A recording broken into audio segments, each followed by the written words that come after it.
మొదటి యోహాను పత్రిక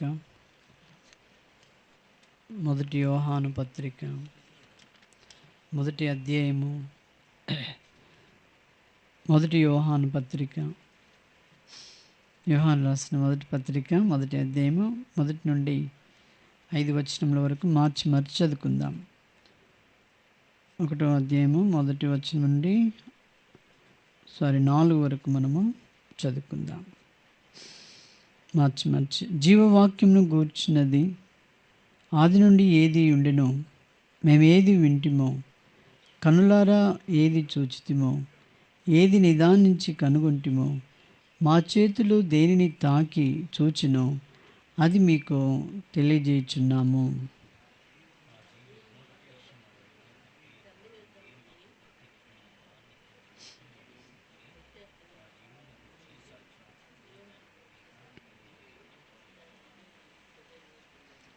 మాతో కూడా మీకును సహవాసము కలుగునట్లు మేము చూచిన దానిని వినిన దానిని మీకును తెలియజేయుచున్నాము.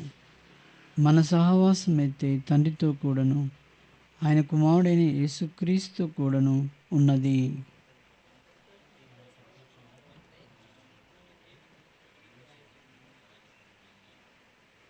ప్రభు సహాయం కొరకై మనం ప్రార్థన చేసుకుందాం.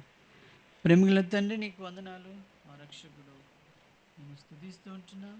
సహాయపడండి, చూపించు, వాక్యం ద్వారా మాట్లాడుతున్నాం.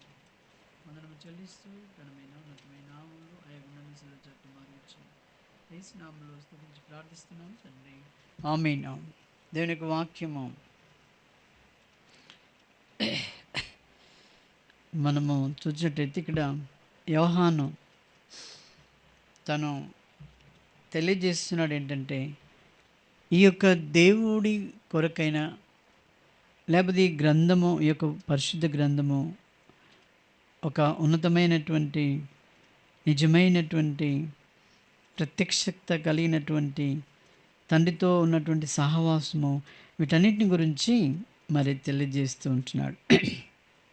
మొదట్లో ఏమంటున్నాడు? జీవవాక్యమును గూర్చినది ఆది నుండి ఏది ఉండెనో, మేము ఏది వింటిమో. అంటే వీరు వింటూ వచ్చారు. యోహాను మరి ఇంకా ఆయన శిష్యులతో పాటు ఆయన వింటూ వచ్చారు, కన్నులారా చూస్తూ వచ్చారు. వారు మరి తర్వాత నిదానించి కనుగొంటిమో, మా చేతులు దేనిని తాకి చూచినో అది మీకు తెలియజేస్తున్నాం. అనగా ఈ యొక్క దేవునికి వాక్యము, ఈ యొక్క జీవం కలిగినటువంటి ఈ దేవుడు 2వ వచనము మొదట్లో నుండి ఆ జీవము ప్రత్యక్షమాయను. అంటే మనకు జీవము ప్రత్యక్షమైందండి. యేసుక్రీస్తు ద్వారా తండ్రి అయిన దేవుడు మనకు ఏమనుగ్రహించినాడు? జీవము ఇచ్చాడు. యేసుప్రభును క్రైస్తవులు, దేవుని నమ్ముకున్నవారు, దేవుని ప్రజలు అంటే ఎవరు తెలుసా? వారు మరి మృతులుగా ఉన్నటువంటి ఆ స్థితిలో నుండి వారిని రక్షించుకున్నాడు. కాబట్టి రక్షణ ద్వారా మనకేం కలిగిందండి? జీవము కలిగింది. ఏదో సంఘంలో ఆచారకంగా సంఘ సభ్యత్వము, లేకపోతే మరి సంఘానికి క్రమంగా పోతున్నా అని ఈ మాటలు ఎందుకు పలుకుతారంటే, జీవం కలిగిన వారు, జీవం ఉన్నవారు ఎక్కువ పలకరు. ఈ మాటలు వాళ్ళు ఎందుకు పలుకుతున్నారంటే, సంఘానికి క్రమంగా వెళ్తున్నాం, సంఘానికి మా డబ్బులు సంఘానికి క్రమంగా ఇస్తున్నాం, మేము ఎక్కడ పోయినా వస్తున్నాం. వాళ్ళు ఎందుకు పలుకుతారంటే కేవలము మరి సమాధి స్థలముల కొరకు మాత్రమే పలుకుతారు. అంతేగాని నిజమైనటువంటి ఆసక్తి, ఆశ వారిలో ఏమాత్రం కూడా కనబడదు. ఎందుకంటే జీవం కలిగినటువంటి దేవుడు, జీవం కలిగినటువంటి వాడు. మేము యవనస్తులుగా ఉన్నప్పుడు ఒక అక్క, నేను ఎక్కువగా వెళ్తూ ఉండేది సహవాసానికి. వెళ్తున్నప్పుడు మమ్మల్ని ఒక పాస్టర్ ప్రశ్నించాడు, మీకు సమాధి ఎవరు చేయాలా, లేకపోతే మీ పెళ్ళిళ్ళు ఎవరు చేస్తారంటే దేవుడు ఉన్నాడు కదా, లేకపోతే చనిపోతే మరి మున్సిపాలిటీ వాళ్ళైనా ఉన్నారండి. అంతేగాని బెదిరింపులతో లేకపోతే ఏదో తెలియజేసి అక్కడనే ఉండడం అనేది, అది దేవుని యొక్క బిడ్డలు ఉండలేనటువంటి స్థితి. మాటలు ఎన్ని చెప్పినా కూడా నిజమైన ప్రత్యక్షత కలిగినటువంటి వారి యొక్క ఏర్పాటు, వారి యొక్క ఆశ వేరుగా ఉంటుంది. అర్థమైందా? ఇంకొక మాట ఏంటంటే, మీకు రక్షణ మాకు ఎవరి ద్వారా వచ్చిందంటే, ఈ సంఘాల పేర్ల ద్వారా, వాళ్ళ ద్వారా రాలేదండి మాకు రక్షణ. మాకు రక్షణ ఎవరి ద్వారా వచ్చింది? యేసుక్రీస్తు ద్వారానే రక్షణ వచ్చింది. ఆయన మాకు రక్షణ ఇచ్చాడండి. ఆ రక్షకుడు మమ్మల్ని ప్రేమించి నరకంలో నుండి ఆయన రక్షణ కలిగి పరలోకానికి తీసుకొని వెళ్ళేటువంటి ఆ గొప్ప కార్యాన్ని ఆయన చేశాడు. అందుకనే జీవవాక్యము. వాక్యం అంటే ఎవరు? దేవుడు అంటే ఎవరు? వాక్యమే దేవుడు, దేవుడే వాక్యం. చాలు, వాక్యమే దేవుడు, దేవుడే వాక్యం కదండి. వాక్యము, ఆ వాక్యంలో జీవం ఉందండి. మనము ఆ వాక్యము లేనప్పుడు మన యొక్క స్థితి ఎలాంటి స్థితి ఉంటుందండి? మరణించినటువంటి వారు మరణ స్థితిలో ఉంటాం వాక్యం లేనప్పుడు. వాక్యం లేనప్పుడు చూడండి, వాక్యం లేనప్పుడు ఈ సహోదరి మరణ స్థితిలో ఉంది. ఎవరంటే యాకోబు 2వ అధ్యాయము, యాకోబు 2వ అధ్యాయము 25వ వచనం. 25వ వచనం.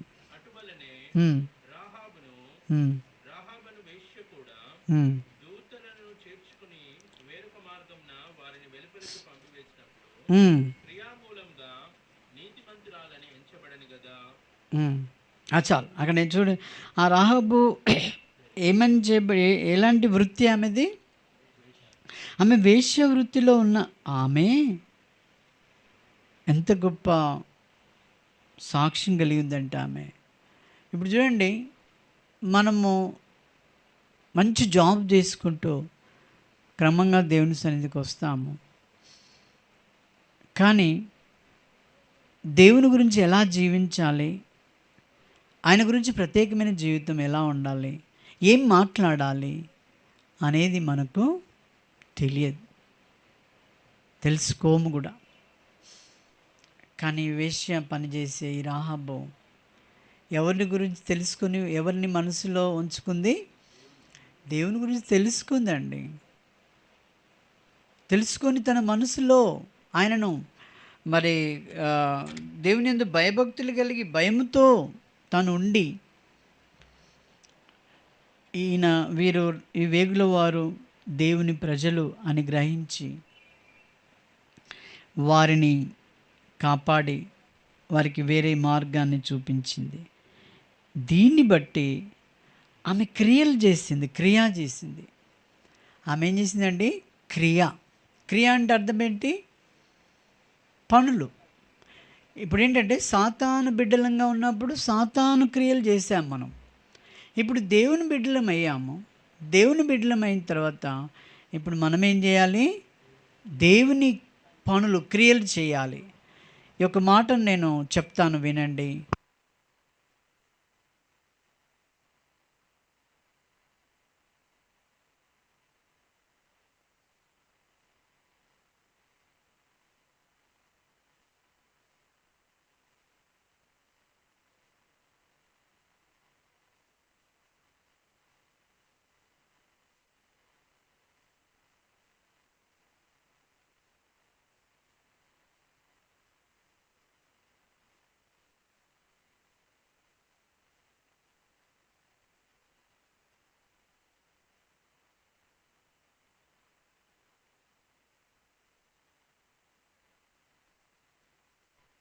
మన క్రియలు దేవునివై ఉండాలి. మన క్రియలు దేవునివై ఉండాలి. మనం దేవుని నమ్ముకుంటాము, మళ్ళీ ఏం చేస్తాము? క్రియలన్నీ మళ్ళీ అపవాది క్రియలే, సైతాను క్రియలే. అర్థమైందా అండి? ఇప్పుడు ఉదాహరణ చెప్పాలంటే, పూలదండలో నిర్జీవంగా ఉన్న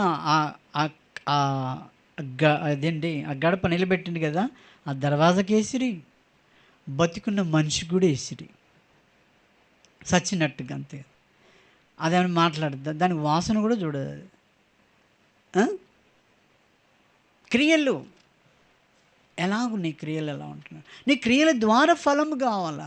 ఆమె రాహాబు తన క్రియలు చూసింది. దేవుడు అంటే ఎంత గొప్పవాడు, ఎంతటి గొప్పవాడో. నీకు నాకు తెలుసా ఆయన ఎంత గొప్పవాడు అనేది? తెలుసుంటే మనం అది చేయమండి. తెలుసుంటే చేస్తాం అట్లా? అంత మళ్ళీ అన్య జనాంగంలోనే నడుస్తాం మనం. అదే దినము, అదే గడియ, అదే ఆచారాలు విడిచిపెట్టిన క్రైస్తవులు అంటే విడిచిపెట్టిన వారుగా ఉండాలి. జీవం ఉంది వాళ్ళలో, మృతమైన కార్యాలు కాదు. మనం జీవం కలిగినటువంటి వారము. అందుకనే ఇక్కడ ఆ మాట కూడా అన్నాడు కదా, ప్రాణం లేని శరీరము ఎలాగో మృతమో. సరే, ప్రాణము లేని శరీరం ఎట్లా ఉంటుందండి? ప్రాణం లేని శరీరం ఎట్లా ఉంటుంది చెప్పరు? ఎక్కడ పడేస్తే అక్కడ ఉంటుంది కదా. నీళ్ళు తాగదు, చేతులు లేబడితే అట్లే. ప్రాణం లేని మృతం అట్లా ఉంటుంది అన్నట్టు కదా. మృతం అంటే తెలిసింది కదా, చచ్చిపోయిన మనిషి. క్రియలు లేకుండా, దేవుని క్రియలు లేకుండా, నువ్వు ఈ లోక సంబంధమైన క్రియలు కలిగి, ఈ లోక సంబంధమైన మనుషులకు ఇష్టంగా నువ్వు జీవిస్తే నీవు కూడా ఎలాంటి వాడవు? క్రీస్తు కొరకై మృతముతో సమానం. దేవునికి నీ క్రియల ద్వారా ఏమి ఇష్టం ఉండదు. నువ్వు అనుకుంటావు ఈ గడియ చేస్తున్నావు, ఆ దినము చేస్తున్నావు, ఇది చేస్తున్నావు, దేవునికి ఇష్టమా అవి? దేవుడు అడిగాడా నిన్ను? చెప్పరు, అడిగాడా? లేదు. కాబట్టి దేవుడు మనకేమిచ్చాడంటే, మనం సచ్చిన స్థితిలో ఉన్న మనల్ని ఆయన మరి జీవాన్ని ఇచ్చినాడు. యేసుక్రీస్తును నమ్మడమే ఏంటండి? జీవము నమ్మినట్టు.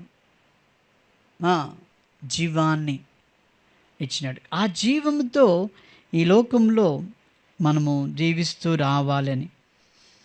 అదే 1 యోహాను 1:2 అన్నాడు కదా, ఆ జీవము ప్రత్యక్షమాయను. ఆ జీవం మనకేమైందండి? ప్రత్యక్షమైంది. ఇది ఎవరంటే దేవుని క్రియలు చేస్తున్న వారికి ప్రత్యక్షమైంది. బాగా గమనించండి, దేవుని క్రియలు చేస్తున్న మన ఇంటి వారు దేవుని క్రియలు కాకుండా పాత క్రియలను చేసే వారికి ప్రత్యక్షం కాలే. వారు కేవలం వేషం వేసుకుని ఉన్నారు అంతే. అది మనం గ్రహించాలి. వింటున్న మనం తెలియజేయాలి. ఈ జీవము వారికి కనపరచాలా, నీ ఇంటిలో, మన సమాజంలో, అన్నిట్లో కదా అండి. మనం ఆ రీతిగా చేస్తూ రావాలి. ఆ తర్వాత ఏమన్నాడు? తండ్రి యొద్ద నుండి మాకు ప్రత్యక్షమైన ఆ నిత్య జీవమును. ఈ జీవం ఎవరి దగ్గర నుండి వచ్చిందట? తండ్రి యొద్ద నుండి. నేను మీకు గుర్తుందా, మనకు ఎంతమంది తండ్రులు ఉన్నారని చెప్పాను? 3 తండ్రులు. అవునా కదా? ఉన్నారా లేదా? చెప్పండి అక్క, మీకేమైనా తెలుసా ఎంతమంది తండ్రులు ఉన్నారు? తెలుసా? మీకు తెలుసా? దేవుని తెలియదు ఎంతమంది తండ్రులు ఉన్నారు. మనకు 3 తండ్రులు ఉన్నారు. జన్మనిచ్చిన తండ్రి ఒక ఆయన, కొంతమందికి తండ్రులు లేరు, చాలామందికి. వాళ్ళు పోయేవాళ్ళే. ఆ తండ్రులు ఎవరండి? అది పోయేవాళ్ళే. కానీ ఎప్పటికీ ఉండే తండ్రులు 2 ఉన్నారు. ఎప్పటికీ ఉండే తండ్రులు ఎవరెవరు? అపవాది తండ్రి. మీ తండ్రి అపవాది క్రియ అని చెప్తాడు. యోహాను సువార్త 8వ అధ్యాయము 44వ వచనం అనుకుంటా. అక్కడ చూడండి, మీ తండ్రి అపవాది. చూసారా? చూడండి, ఏ- ఎన్నో అధ్యాయము? యోహాను సువార్త 8వ అధ్యాయము 44వ వచనం. చాలు, ఇప్పుడు అర్థమైందా? మన తండ్రి ఇంకొక ఆయన ఎవరండి? అపవాది. అపవాది అంటే ఎవరు చెప్పరు? సాతానుడు. వాడు ఏం చేస్తాడంటే, నువ్వు యేసుప్రభుని నమ్ముకున్నా కానీ ఆ దినము, ఆ గడియ, ఆ రోజు ఇది చేయాలా, అది చేయాలా అని అన్ని మళ్ళీ అపవాది చేపిస్తాడు మనతోటి. చేస్తున్నామా లేదా చెప్పండి? మరి ఎవరి ఎవరి ఎవరి తండ్రి ఆధీనంలో పెరుగుతున్నాం మనం? చెప్పండి. ఎవరి తండ్రి ఆధీనంలో పెరుగుతున్నాం? నువ్వు దినాలు పాటించేవాడివైతే, నువ్వు ఇంకా అన్ని విధాలుగా నువ్వే లోక సంబంధమైన నువ్వు చేసిన వాడివైతే, నీ తండ్రి ఎవరు చెప్పరు? అపవాది. చెప్పండి ఇప్పుడు, నా తండ్రి అపవాది అని నోటితో చెప్పుకోండి. ఇంత ధైర్యంగా చెప్పిన, నా తండ్రి అపవాది. ఎందుకంటే వాడు చెప్పిందే వింటున్నామండి మనము. ఇక్కడ ఏమన్నాడంటే, ఇప్పుడు మనం చూసినటువంటి యోహాను పత్రికలో అక్కడేమన్నాడు? తండ్రి యొద్ద నుండి మీకు ప్రత్యక్షమైనటువంటి జీవము. ఈ జీవమునిచ్చినటువంటి తండ్రి దేవుడు. జీవాన్ని ఇచ్చేది ఆత్మీయమైనటువంటి తండ్రి ఎవరండి? దేవుడు, మన తండ్రి. ఆ జీవం మీకు ప్రత్యక్షమైంది. ఆ తండ్రి ద్వారా మనకు జీవం వచ్చింది. అర్థమైందా? ఇప్పుడు ఏ తండ్రి బ్రతికి ఉన్నాడు? ఆత్మీయ తండ్రి బ్రతికి ఉన్నాడు. ఇందులో కూడా ఆత్మీయంగా దేవుని బిడ్డడుగా నువ్వు ఉంటే ఆత్మీయ తండ్రి నీలో బ్రతుకుతాడు. నీలో వేషము ఏదో సావు బతుకుల కొరకు, సమాధుల కొరకు, లేకపోతే పెళ్లిల కొరకు క్రైస్తత్వం కలిగి ఉన్నవాడివైతే నీ తండ్రి ఎవరు తెలుసా? అపవాది. వాడు అలాగనే పెట్టి చేపిస్తూ ఉంటాడు, వాడు అలాగే చేస్తూ ఉంటాడు. కాబట్టి మనం తేల్చుకోవాలి, ఒకసారి జ్ఞాపకం పెట్టుకోవాలి. నీ జన్మనిచ్చిన తండ్రి మాత్రం లేడు, ఉండడు ఎప్పటికీ. కానీ అపవాది తండ్రి ఉంటాడు. నువ్వు యేసుప్రభుని నమ్ముకున్నా కూడా వాడు ఏం గుర్తు చేస్తాడు తెలుసా? మా తల్లిదండ్రులు లేకపోతే మా వాళ్ళు ఈ దినం కోరిక చేశారు, ఈ దినం అది చేశారు, ఆ దినం ఇది చేశారు, ఇప్పుడు దినాలు చేస్తారు, దినవారం. ఎంత పెద్ద పాస్టర్ అయినా కూడా గొర్రెలది తప్పు లేదులేండి, కాపర్లే కొంతమంది. మొన్నటి దినము నెలది కూడా చేశారండి. మూడోది పక్కకు పెట్టి 40 పక్కకు పెట్టి నెలది కూడా చేశారు. పరలోకపు తండ్రి చేయమన్నాడా? తెలుసా నీకు అది? పరలోకపు తండ్రి ఎప్పుడు చేయమని చెప్పలే. ఈ అపవాది తండ్రి, ఆ సంబంధులు అంటే ఎవరంటే మన బంధువులందరూ అపవాది సంబంధులే. మన బంధువులు మనల్ని విశ్వాసంగా బోనియరు, కాలు అడ్డం పెడతారు, ఇలాంటి వాటితో. ఇక్కడ క్లియర్ చెప్పాడు, మీ తండ్రి యొక్క అపవాది సంబంధులు. చాలామంది చుట్టాలు మనకు. అర్థమైందా అండి? నువ్వు పోతానా బోనియర్ నిన్ను మంచిగా ఆత్మీయంగా. అసలు నీకుంటే కూడా మంచిదే ఉండగా, నీకు ఉంటే నువ్వు ఎదిరిస్తావు, నీకేం ఉండదు సరిగా. మనకి వాళ్ళు ఏమిస్తారు? ఉదాహరణ చెప్తుంటే చూడండి, అంటే మీకు క్రైంపు కొరకు. నేను పాస్టర్స్ లైన్లో కూర్చున్నాను. పాస్టర్స్ అందరికీ అబ్బాయికి అమ్మాయికి పూలదండలతో పాటు పాస్టర్స్ కూడా పూలదండలు తెచ్చారు. తెస్తే నేనేం చేసిన, నా లైన్ వచ్చింది, నాకు ఇట్లా వేస్తారు కదా వరుసగా. నాకు వద్దు అని చెప్పాను, అప్పుడే డైరెక్ట్గా చెప్పేసాను. కావాలంటే ఆడ పెట్టండి నాది అని చెప్పాను. అర్థమైందా? నీకు ఏదైనా నీ బంధువుల నుండి, నీ యొక్క బిడ్డలతోటే, కొడుకులతోటే, వాళ్ళతోటి నీ యొక్క అపవాది సంబంధమైన క్రియలు ఏదైనా బయటకు వచ్చినప్పుడు ఇది వద్దు బిడ్డ అని అంటున్నావు. అనవే అనవంటే నువ్వు నీలో లేదు, నీలో జీవం లేదు, నువ్వు యేసుప్రభుని నమ్ముకోలేదు, నువ్వు కేవలం మతం అని అటువంటి పిచ్చిలో నువ్వు వెళ్తూ ఉంటున్నావు. అపవాది. అయితే ఈ అపవాది అనేవాడు ఆ తండ్రి మనం యేసుప్రభుని నమ్ముకున్నా కూడా మనతో పోరాడుతూ ఉంటాడు. వాడు అర్థమైంది. వాడు చావడు. మనం చచ్చినప్పుడే వాడు చేస్తాడు.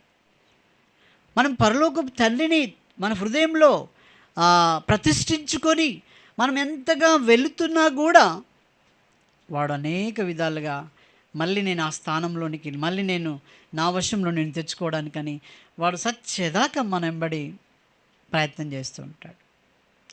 దీన్ని గ్రహించి మనం వెళ్ళాలి. అపవాది తండ్రికి మనం చోటు ఇవ్వకూడదు. అపవాది తండ్రికి అర్థమైందా? యేసుప్రభుని మనం ఆదివారం దేవుని వాక్యం వింటున్నామంటే ఏంటది? అపవాదికి చోటు ఇవ్వద్దు అని చెప్పాడు, క్లియర్గా చెప్పాడు వాక్యంలో. మీ అపవాది తండ్రి మీ అపవాదికి ఏమి ఇవ్వద్దండి, చోటు ఇవ్వద్దని మరి చెప్తూ వచ్చాడు దేవుని యొక్క వాక్యంలో. కాబట్టి వాడు ఎప్పటికీ చోటు కొరకు చూస్తూ ఉంటాడండి. అందుకనే మనము మరి దేవుని వాక్యంలో ఫిలిప్పులో మనం చదివాం కదా, దేవుని యొక్క వాక్యాన్ని ఫిలిప్పులు మరొకసారి చదవండి అన్నమాట. ఫిలిప్ 2వ అధ్యాయము, ఫిలిప్ 2వ అధ్యాయం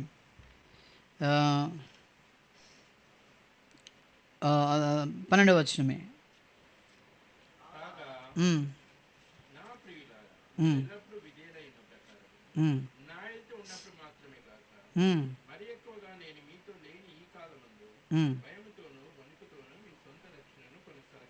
ఒకసారి రక్షణ ఇచ్చిన తర్వాత బాగా వినండి, ఒకసారి రక్షణ ఇచ్చిన తర్వాత ఎందుకు ప్రభు ఇక్కడ అంటున్నాడు? భయంతోనూ వణుకుతోనూ మీ రక్షణను కాపాడుకోండి అని ఎందుకు అంటున్నాడు? అపవాది తండ్రి ఉంటాడు, వాడు వెంటబడుతూ ఉంటాడు, వాడు నీతో రావడానికి నీతోనే ఉంటూ ఉంటాడు. అందుకని నువ్వేం చేయాలట? భయముతో వణుకుతో నువ్వేం చేస్తూ రావాలి? నీ రక్షణను నువ్వేం చేసుకోవాలి? కాపాడుకుంటూ రావాలి. యేసుప్రభుని నమ్మినా నేను అయిపోయినా అంటే సరిపోదు, నీకు పోరాటమే. పోయిన వారము మరి నేర్చుకున్నాం, మనము ఏ సైన్యంలో చేరామో, ఏ క్రీస్తు యొక్క సైన్యంలో మనం చేరాం. తిమోతిలో రాసిన పత్రిక 2వ పత్రికలో మనం ధ్యానం చేశాం. ఆ సైన్యంలో ఉండి మనము సైన్యంలో బాగా పోరాడుతూ రావాలని ప్రభు కోరుతుంటున్నాడు. కాబట్టి మనకు ఇప్పటికైనా చెప్పండి, ఎంతమంది తండ్రులు ఉన్నారు? అంటే ఉండిరి ముగ్గురు కదా. ఇప్పుడు మనము ఇప్పుడు మన శరీర తండ్రిలో ఉన్నప్పుడు దైవికమైన తండ్రి కొంచెం తగ్గినట్టుగా ఉంటాడు, కానీ అపవాది తండ్రి చాలా విజృంభిస్తాడు. వాడు ముందుకుంటాడు. వాడు అపవాది తండ్రి, అవునా కదా? ఎలా ఉంటాడు అంటే మీకు అంటే వాని యొక్క క్రియలన్నీ ముందుకు పెట్టి చేపిస్తూ ఉంటాడు. అదే ముందు ఉండడం. వాడి క్రియలు ఒకప్పుడు త్రాగడం, పద్ధతి లేకుండా, ఇష్టం లేకుండా, నిన్నెవరు ఆపలేకుండా అన్ని రకాలుగా క్రియలను వాడు ముందుకు పైకి తెచ్చుతూ వచ్చాడు. ఎప్పుడైతే ప్రభువును మనం చేర్చుకున్నామో, పరలోకపు తండ్రి మనలోనికి వచ్చిన తర్వాత ఇప్పుడు ఏం కావాలి? ఆ అపవాది తండ్రి మూలకబడాల. ఇప్పుడు మనం క్రీస్తుని మనం ఏం చేసుకోవాలి? ప్రతిష్ఠించుకోవాలి. ఇప్పుడు ఎవరి ఆశలు మనం నెరవేర్చాలి? ఆత్మీయమైన తండ్రి ఆశలు మనము నెరవేర్చాలి. అందుకని దావీదు అక్కడ అన్నాడు, నా జీవితకాలం అంతయు నేను నిన్ను, నా బ్రతుకాలం అంతయు నీకు కృతజ్ఞతాస్తుతులు మరి చెల్లిస్తూ ఉంటాడు, నేను మర్చిపోను అన్నాడు. అందుకని ఇక్కడ మనం రాహాబును చూసినట్టయితే తన జీవితకాలం అంతే కూడా ఎవరిని కలిగి ఉందండి? దేవుని కలిగి ఉంది. ఆమె అంత విశ్వాస జీవితాన్ని బట్టే ఆమె పేరు జీవ గ్రంథంలో, పరిశుద్ధ గ్రంథంలో వచ్చేసింది. అందుకనే ఆమె క్రియల మూలముగా నీతిమంతురాలని ఎంచబడెను కదా. క్రియలని చెప్పాను కదా ఇంతకుముందుకు. క్రియల మూలముగా క్రియలని తెలుసు కదండి, చెప్పండి. పనులు, సాతాను పనులు ఏంటి? దేవుని పనులు ఏంటి? దేవుని వాక్యంలో ఆదికాండంలో ఏమన్నాడంటే, దేవుడు మన దేవుడు అన్ని దినములు మంచివని చేశాడు. సాతాను పని అన్ని ఫలములు మంచే. మరి సాతాను పని ఏంటి? సాతాను ఏం చెప్తుంది చెప్పండి?